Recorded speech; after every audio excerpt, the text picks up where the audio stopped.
We have some of the top insiders around the game of basketball claiming that the trade is close to happening for Jimmy Butler, and he will be traded from this Miami Heat team before the February 6th trade deadline. I'm here to break down that, as well as a new mock trade involving the Miami Heat, the Suns, as well as a bunch of other teams. We'll break down all of that in the entire Jimmy Butler situation and the possibility of him landing in Phoenix, all on this episode of Heat Digest. But first, before we get to the news, remember, if you're a part of the 85.5% currently watching this video, not currently subscribed to the channel, and you want to stay up to date on everything Miami Heat, scroll down and click the subscribe button. Help us get to our goal of 2,000 subscribers. We do appreciate all the love and support, so thank you guys so very much for everything. We do appreciate it. But now let's get to it and break down the wild Butler updates. And again, as the days go on, we continue to get more and more information on the Jimmy Butler situation involving him and the Miami Heat, as well as all of the possible suitors via trade coming up before the February 6th trade deadline. Now, we've broken down a lot of possible scenarios. Obviously, Phoenix has been the 1A type of scenario for Jimmy Butler. And what do I mean by that? Well, Kevin Durant, Devin Booker, as well as the rest of the Suns organization would love to have Jimmy Butler playing alongside them. Jimmy Butler feels mutual in that idea, in the sense that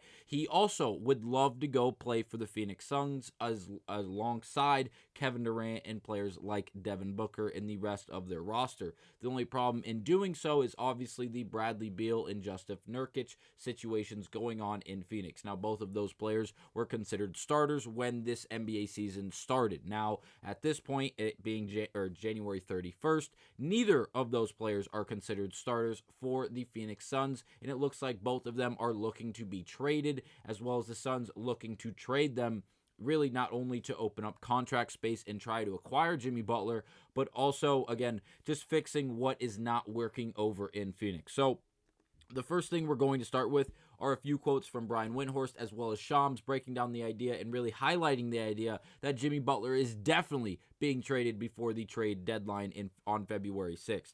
Now, this is from First Take 2 days ago, or excuse me, now 3 days ago, saying Jimmy Butler's going to get traded. And that is from Brian Windhorst, as he says he's, and I quote, more sure than ever, end of quote, that the Miami Heat will trade Jimmy Butler and the teams could acquire him for a, quote, relatively cheap, end of quote, price. As we all know, the prices have gone drastically down surrounding Jimmy Butler due to really the overall character and everything else he's demonstrated over the last month or so towards this Miami Heat team in an attempt to force his way out of Miami, as well as also the lack thereof of the statistical production he has given this Miami Heat team up until being suspended basically for the entire month of January. So again, not a lot going in the way for the Miami Heat, as well as for Jimmy Butler overall, because obviously the Miami Heat are not going to get back a respectable compensation for an all-star player in Jimmy Butler, but also Jimmy Butler has diminished his value so much to the point where no one wants to give up anything for him. They don't think he's going to be that substantial of a piece. Now, obviously, that is just in the idea of the negotiation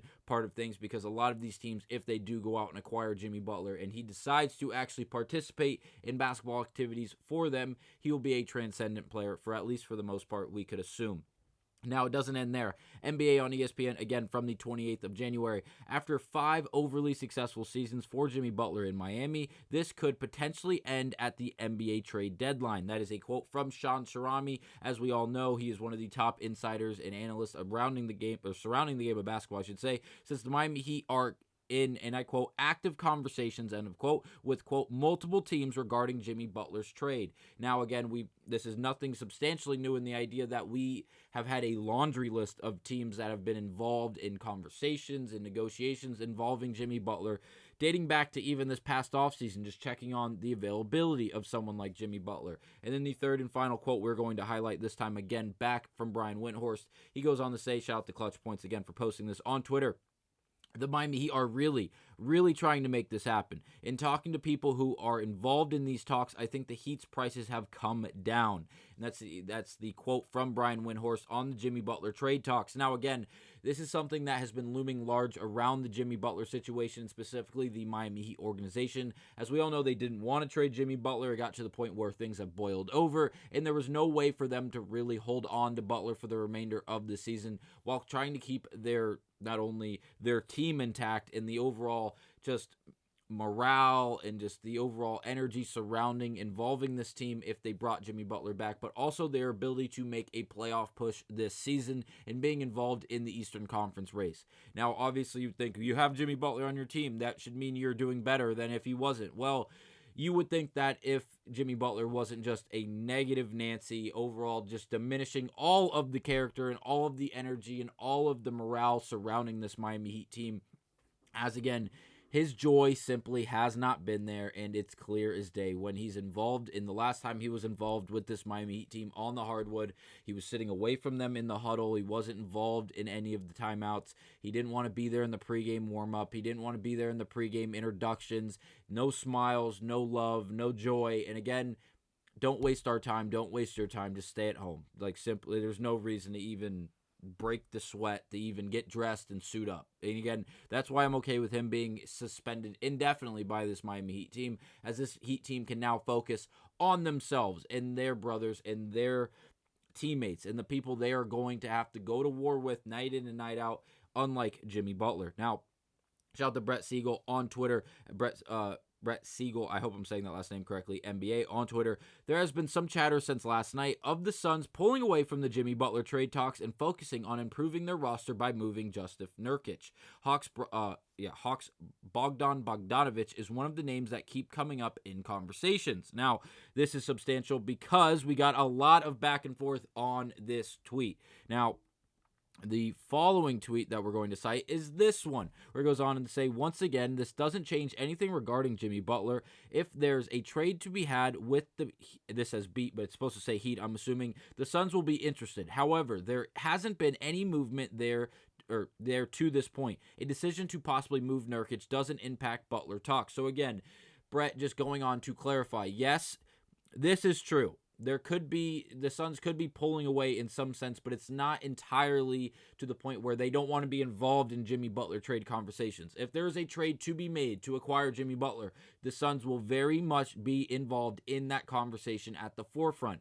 But until that trade becomes apparent and becomes visual, and someone has an idea that this is a possibility, they are going to shift their focus, at least this is the way I'm interpreting this, to moving Jusuf Nurkic, because it seems like he will not be involved in any trade in attempt to get Jimmy Butler. That would be more of a Bradley Beal conversation. But now we move on to where Legion Hoops then reposted their own graphic with the picture of Jimmy Butler, as well as the quote from Brett, where then we had Brett then reposted it and subtweet it saying, for full context on this, the Suns still want Butler, and I've made that clear. However, Beal hasn't signaled that he will waive his no-trade clause, and no real scenario has developed for him to do so. I'm sorry, this print is very small. That's why I'm leaning into my screen.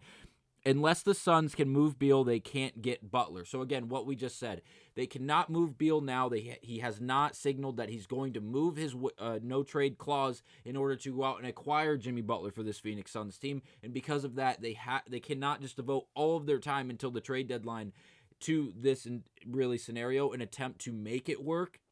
Rather than that, they're looking to move other pieces that have not worked for this Phoenix Suns team, like we started this video saying, in Jusuf Nurkic, who, again, was a starter at the beginning of the season, has been moved to the bench, and again, things are just not working between the Phoenix Suns and Jusuf Nurkic. So again, now we get to Evan Siddery, who we brought up earlier, who goes on to then subtweet and retweet, or quote tweet, the Legion of Hoops tweet that was citing Brett, where he went on to say, no surprise, but this report isn't true. The Suns are actually still the most aggressive team pursuing Jimmy Butler. Phoenix continues to send the Heat various trade packages daily to try to acquire Butler within the next week. So again, was Brett wrong? No, but he was just saying that they were pulling away, in which I really believe that pulling away, the term pulling away, was really acknowledged and just taken in a wrong context. And the idea that, hey, we are still very much involved in the Jimmy Butler situation, but we are not going to devote every second of this time up until February 6th when that trade deadline buzzer goes off at 3 p.m. We're not going to devote all our time to one single asset and attempt to make this work when, again, we have to move mountains. And really, we have other pieces on this team we can move. like Nurkic, like going out and getting those draft picks like they did 2 weeks ago. Again, there are a lot of moving pieces at this trade deadline, not only for the Suns, but for a bunch of different moving pieces and different teams involved in this entire association. So again, don't be surprised if the conversations dip down just a little bit involving the Suns and Butler and other pieces, as the Suns try to move other pieces like Nurkic and others, possibly draft picks, hopefully to acquire enough assets to then be able to move others to acquire, again, Jimmy Butler and get a massive team or massive trade going in a hope to acquire Jimmy Butler. So again, the Suns very much still involved. It seems like they're pulling away in the idea that they're trying to go about moving other pieces and rather than just devoting all of their time to Jimmy Butler and missing out on the possibility to improve their team differently in other ways before or during the attempt to acquire Jimmy Butler. I know a lot of moving pieces. I know it's a lot to take in, but now we even get to the even better stuff. This is a mock trade that I absolutely hate. I'm going to say I absolutely hate this. We're not getting De'Aaron Fox in this mock trade. He's going to the Spurs, which again, it seems like is the most likely opportunity for De'Aaron Fox. Unfortunately, I would love to see him in Miami, but also this would involve Jimmy Butler going to the Suns. Again, we'll break it down. This is again from Evan Sittery as he goes on to say, as the Suns scramble to find a workable Jimmy Butler trade, don't be surprised if they approach the Kings and Spurs to create a true mega deal framework. Here's a hypothetical, 4-team trade between the Heat, Suns, Kings, and Spurs. That's a cap compliant. And this is as follows. The Suns would acquire Jimmy Butler and Colby Jones. The Spurs would then acquire De'Aaron Fox and Kevin Huerter. The Kings would then acquire Bradley Beal, Keldon Johnson, 4 first-round picks via the Spurs and Suns, 3 from the Spurs, 1 from the Suns. And then finally, the Heat would receive Harrison Barnes, Trey Jones, Trey Lyles, 2 first-round picks via the Suns. And again, this is a monster trade. This is something we anticipated this Jimmy Butler move to really look like because of the contract problems involving Bradley Beal having a no-trade clause, Jimmy Butler having a monster contract, as well as other teams just not having the room to go out and acquire them, like the Suns being a second apron team involving the cap. So again, this is a monster 4-team trade. This is honestly the biggest hypothetical trade, again, that we've broken down on this channel involving Jimmy Butler. Obviously, we've mentioned a 3-team trade in hopes to get Jimmy Butler out of Miami into Phoenix or really anywhere else.